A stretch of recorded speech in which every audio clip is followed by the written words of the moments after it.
হিমেল ভাইয়া, আপনি বরিশালের বর্তমানে মানে ট্রফির দাবিদার আর বরিশাল জেলার রিপ্রেজেন্টেটিভ। সো এখন কথা হচ্ছে 130 টার্গেট পেয়েছেন, 131 টার্গেট। হ্যাঁ, তাতে কি আপনি সন্তুষ্ট? আপনি কি আপনার বলারদের উপর সন্তুষ্ট? সন্তুষ্ট।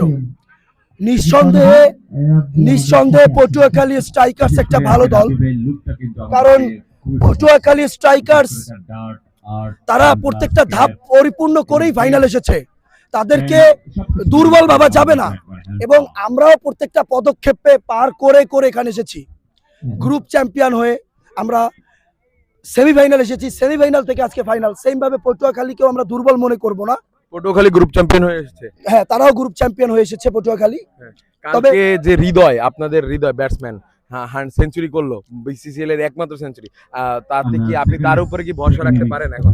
অবশ্যই রাখতে পারি।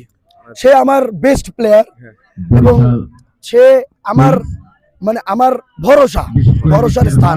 আরেকটা প্লেয়ারের নাম না বললেই নয়, সেটা হচ্ছে বাপ্পি।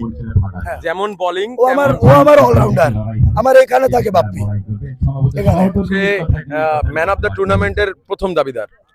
জি জি, আমি জানি, এটা আমি নিজেই ক্যালকুলেশন করেছি যে যদি ম্যান অফ দ্য টুর্নামেন্ট কেউ পেয়ে থাকে সেটা বরিশাল কিংস এর একটা প্লেয়ার পাবে না।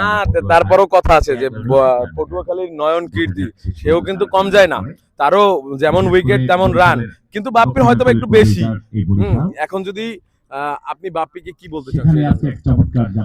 বাপ্পির তো এখনো চেষ্টা আছে, ব্যাটিং বাকি আছে, ব্যাটিং বাকি আর আছে, নয়নের বোলিং বাকি আছে। আমি মনে করি বাপ্পি তার সর্বোচ্চ দিয়ে খেলবে এবং এই পুরো টুর্নামেন্টের যে ম্যান অফ দ্য টুর্নামেন্ট, তো এটা আমার বাপ্পি নিবে।